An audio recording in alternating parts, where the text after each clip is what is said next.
Hey, what's going on? This is my video response to the review spots video question. I guess it's a question. But what point of articulation do you think is important aside from the basic five, which is the head, the shoulders, and the hips, I believe?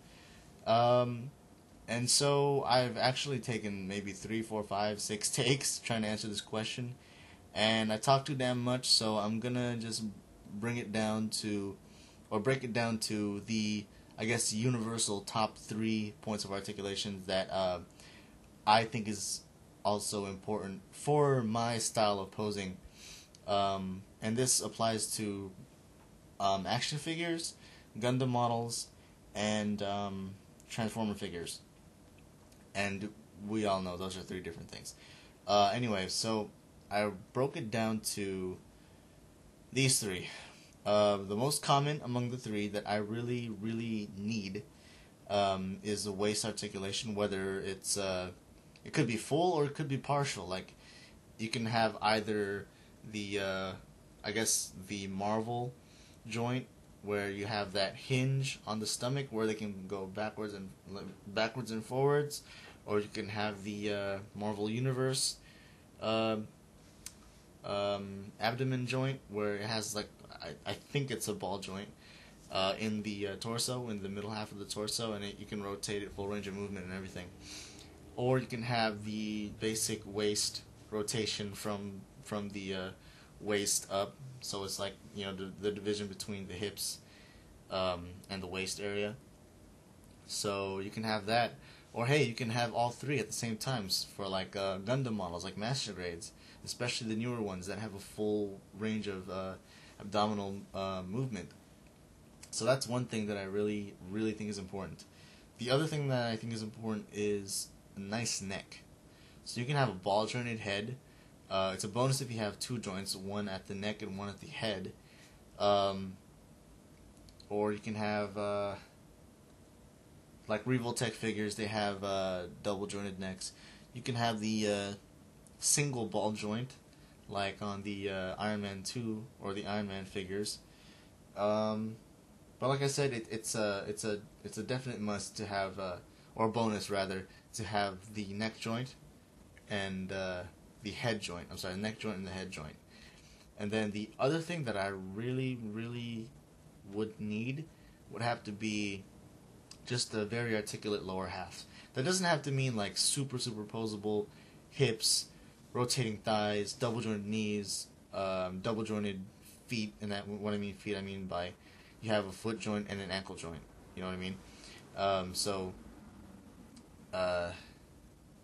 I think of the 3 areas I mentioned, hips, or 4, hips, thighs, knees, or feet, I think I would definitely have to go with the full range hip and thigh combo, because I really need the legs to be as dynamic as they are, as they could. As they could be. I just picked out. Sorry, as they could be. Now, the reason why I'm picking the waist or abdominal area, the head and neck, and the legs, or, you know, the hips and thighs, is because I really like to pose my model kits, figures, Transformers as dynamic as possible.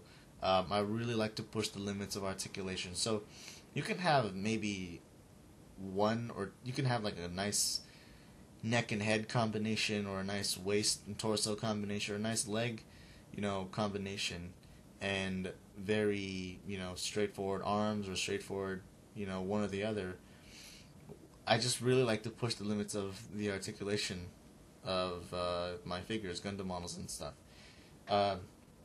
Especially with the Iron Man 2 figures. I get a lot of inspiration looking at art, comic book poses, and just, you know, very humanistic poses. And, you know, with anime, poses are something that really means something. It's you know, it's that defining epicness. So I really like to push the limits of articulation when it comes to my figures and model kits.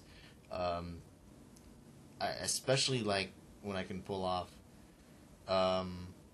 you know, very humanistic, very dynamic or dramatic poses, which is why I love the high grade 00 Gundam. and not because of the fact that I'm a Double O Gundam fanboy. No, it's just I'm a real big fan of the Double O Gundam high grade platform because it's such a great platform for pros and beginners to get into.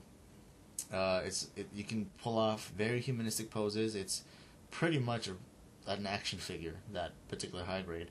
And honestly, I will never get tired of the different variants. Maybe I've said otherwise before, but honestly, I don't think I'll ever get tired of it. I could probably collect, if I could probably collect all the different Double O Gundam variants and never get tired of it, just because I absolutely love the way it poses.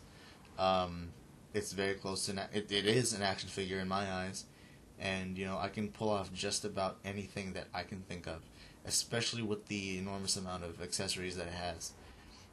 It's just nearly endless, and the Double O, you put them together, you have that infinity sign. Really, you have an infinite possibility of posability, and just nice poses you can pull off with that particular model kit, even by itself. But anyway, enough of that. Down to the point again. I think if I were to break it down between the three, I would have to go with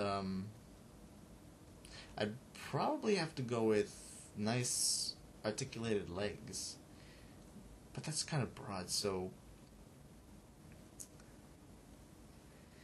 yeah, it'd have to probably be the whole, I think, ball joint and swivel thigh combination, because that way I can get wide stances. I would like to say ankles would help with that. They really would, because I can get a dramatic pose and still pose the figure flat on the ground.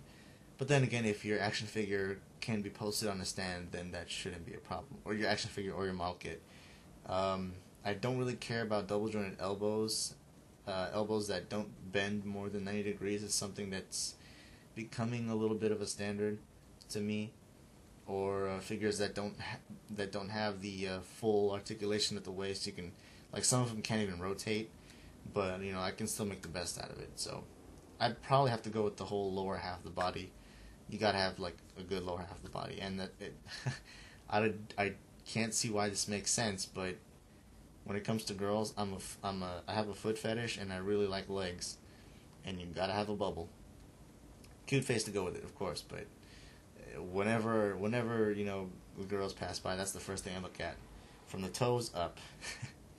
I guess it applies to my figures too. I don't know what it is. Anyway, that's my take. Yeah, that's my take. Okay, thanks for watching.